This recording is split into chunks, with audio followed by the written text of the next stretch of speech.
if something impacts you, you better have an opinion. I understand it's not obvious, it's difficult, but that is why I think that policymakers need to be as much as possible transparent and open and accessible. And also, indeed, media needs to play that role in that sense to really explain. Gabriele Mazzini was the lead architect of the EU AI Act, the first comprehensive legal framework for the regulation of AI systems across the European Union, and some argue across the world. It could set a global standard for AI regulation because other countries are already looking to it as a model for their own legislation.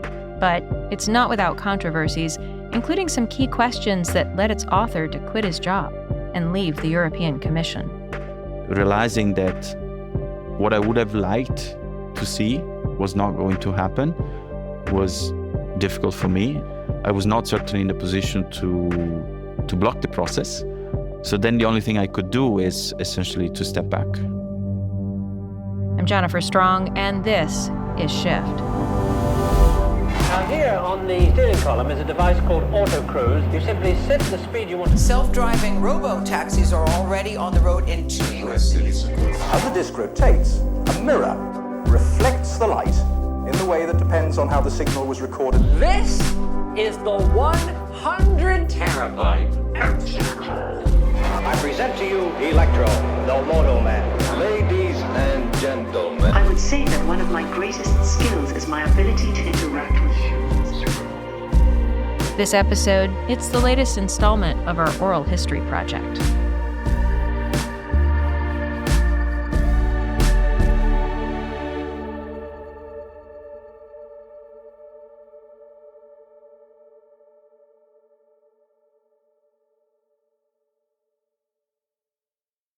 AI is shaking things up, and it's fascinating, confusing, and sometimes scary. Our new podcast, The TEDAI Show, helps you understand what you need to know about AI and how it's changing our world. I'm your host, Bilawal Sidhu, a creative technologist and AI innovator, and I ask experts, artists, journalists, and beyond to guide us through the thrilling world of tech and how it's going to affect the future of our health, art, everyday lives, and so much more. Each episode will leave you more informed and with tools to help you understand how AI will change your future. Check out the TEDAI Show wherever you get your podcasts.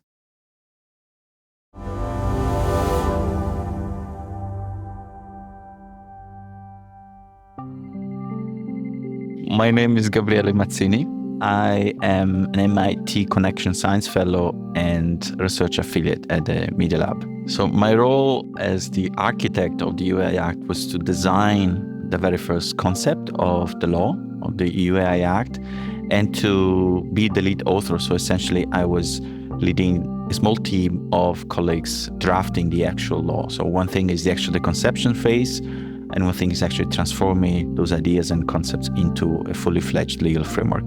And then I was also accompanying the process throughout the negotiation. Dealing with this project was like dealing with something that people were looking from very different angles. So AI regulation meant very different things for many different people. And I think my job was to ensure a coherence. And that was very complex, but also very challenging and very rewarding, because indeed I could actually try to encompass all these points of view. And I think that was a privilege. Certainly not an easy task. Luckily, in a way, I was not constantly exposed.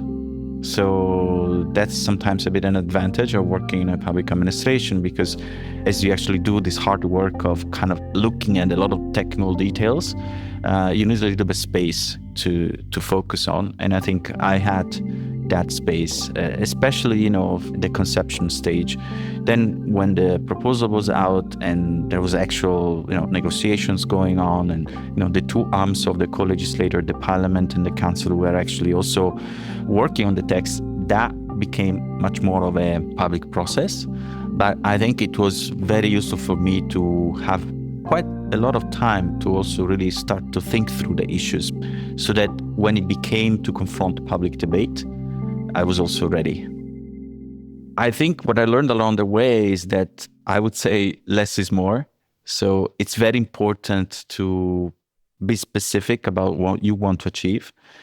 And it's very important to, see this whole process as something that in a way it's also just a one step in one direction, and not, expect that everything should be solved right away. So that's maybe kind of the feeling I have today. This was a long process, and I wish in some respects that indeed we had a bit taken more time perhaps on certain things, because indeed the law is not something that it should be there forever or it should not be changed. Certainly it's something that already puts the stick on the sand somehow. So it already has an impact. And I think when you deal with something that is so changing and also so impactful, both in terms of the risks that it generate, but also the opportunities it can generate, is important in my view to make sure that you do the right step at the right moment and based on the evidence you have.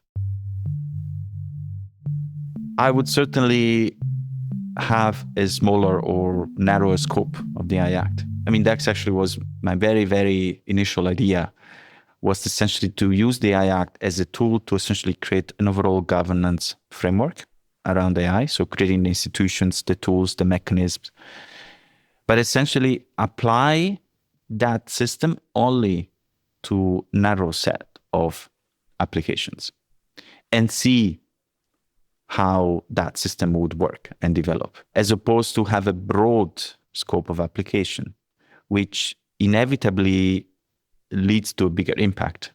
In a way, it makes feel we are more protected because we have all these rules for all these applications. But on the other hand, it also makes, especially from a European perspective, makes development in all those applications more complex. So, and I think in Europe, we had a huge advantage compared to other jurisdictions, which is the fact that we have already quite a number of legal frameworks that directly or indirectly apply to technology, started from privacy legislation, which is not something that, for instance, you have in the US at federal level. So I think the fact that we already had a number of legislation there would have suggested, in my view, to have a more narrow scope of application. Because indeed, you can always expand it later. But if you start with a fairly expansive point of view, then the impact is going to be already there. It may be more difficult to actually also narrow it down. People need to really become familiar with policymaking. People need to engage with policymaking. Policymaking is not, flawless process. It's not a perfectly functioning process. It's done by people that have also their limitations and shortcomings. They're doing their best. And policymakers, so sometimes you think, policymakers are the experts, but not necessarily.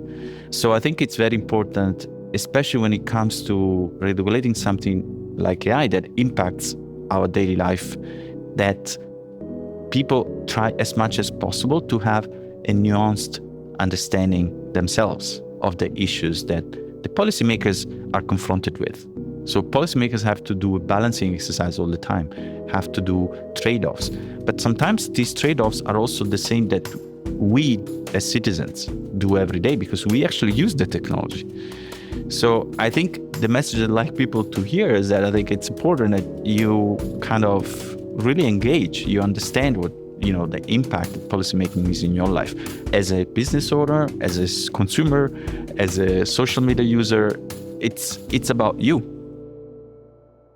I'm very proud about the fact that I think we were the first in the world to sort of launch this process. I think back in 2017, when I really started thinking about the intersection between AI and new law, I think I felt very lonely somehow. And then when we actually started moving into action, to say, actually we can move forward towards an actual binding framework, we were still front runners. So this is something I'm quite proud of because this is one of the very few laws, I think, that start from scratch. So I basically had a blank page and I said, okay, where do I start from? So this was a hugely complex, intellectually stimulating exercise, which I think I'm proud of, as well as proud of having somewhat launched this debate in the world that, we have this technology that's coming. There are risks and opportunities. How do we handle them? So what reflections we need to start having? In terms of concerns, I'm a bit concerned about the implementation phase going forward. I think it's going to be very complex. And I think, indeed, one of the promises of this legislation was not only to avoid and mitigating risks, but also enable innovation. And I think if you have a very complex legal framework, it may be difficult to make sure that companies can still develop solutions. Certain companies will be able to do better than others, simply because they're more resourced. And in Europe, we don't have a lot of big companies in that sense. So I think, in my view, there is a concern around implementation, which ultimately also impact productivity in our region particularly. I think indeed this complexity, this risk of not being sufficiently supportive for startups, some of the criticism maybe was already since the beginning was this horizontal approach. So there were sectors that were a bit concerned about the fact that they had to deal with this rather comprehensive legislation that would impact several sectors at the same time. And I think this is certainly a complexity that was there since the beginning, that we have tried to unpack as much as possible by injecting a number of elements to facilitate somewhat the interaction between this comprehensive horizontal framework and sectoral legislation. But I still kept hearing, complaints around that. But that's indeed a question that for which implementation will be key, as well as other complaints were around the overlaps between this legislation and other existing legislation, like, for instance, privacy. So I think conceptually, I was aware of this problem since the beginning, and I think I've tried to sort of honor the mandate to have a horizontal legislation while making sure that this would be workable. But I think as we kept moving in the process, these elements or these considerations, in my view, have not been sufficiently considered.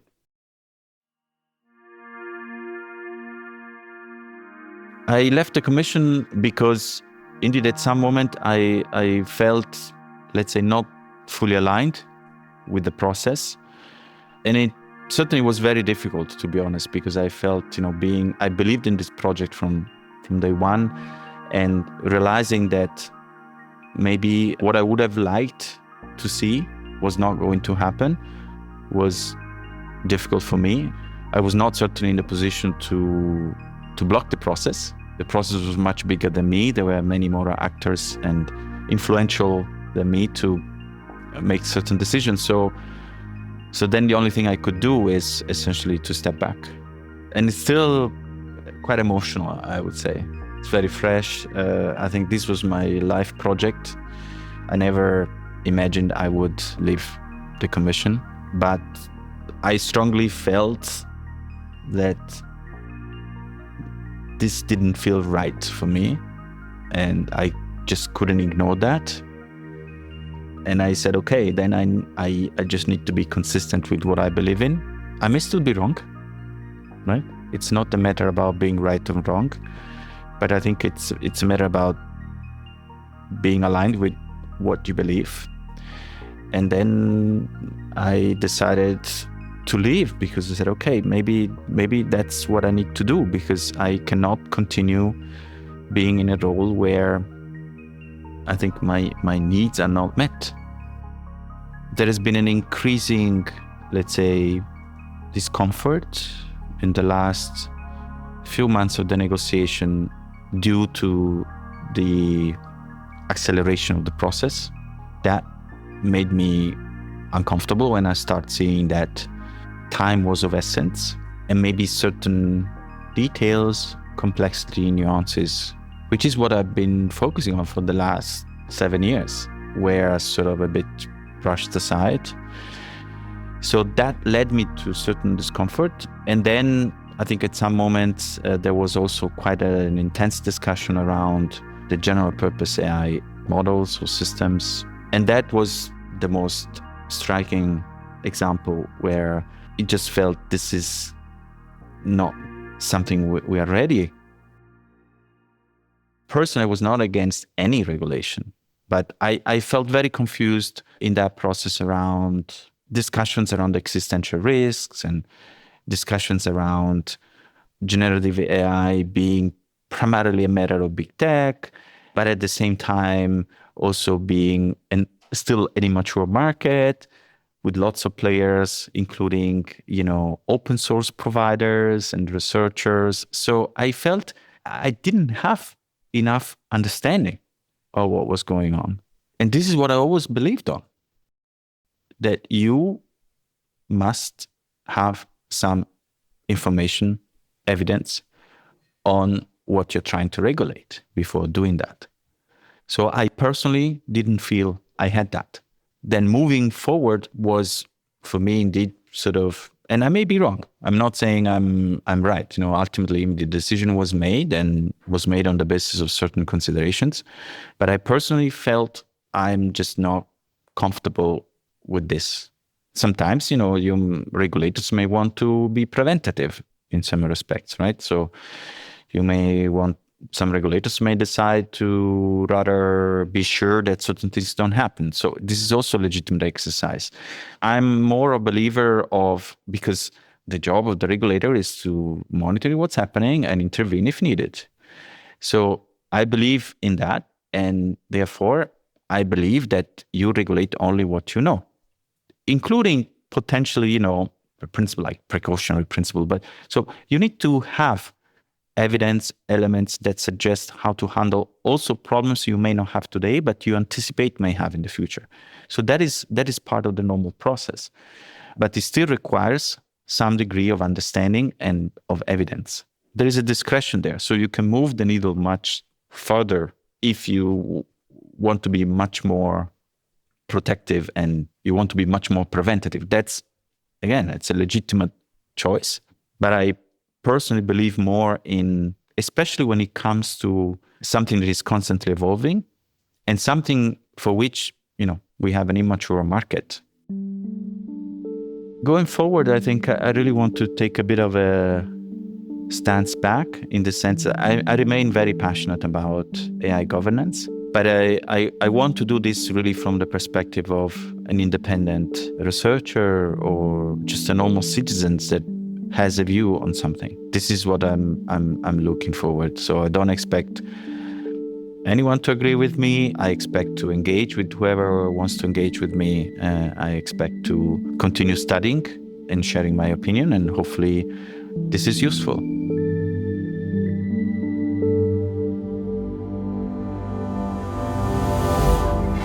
This episode was produced by me and Emma Cillekens and mixed by Garret Lang, with original music from him and Jacob Gorski. Thanks for listening. I'm Jennifer Strong.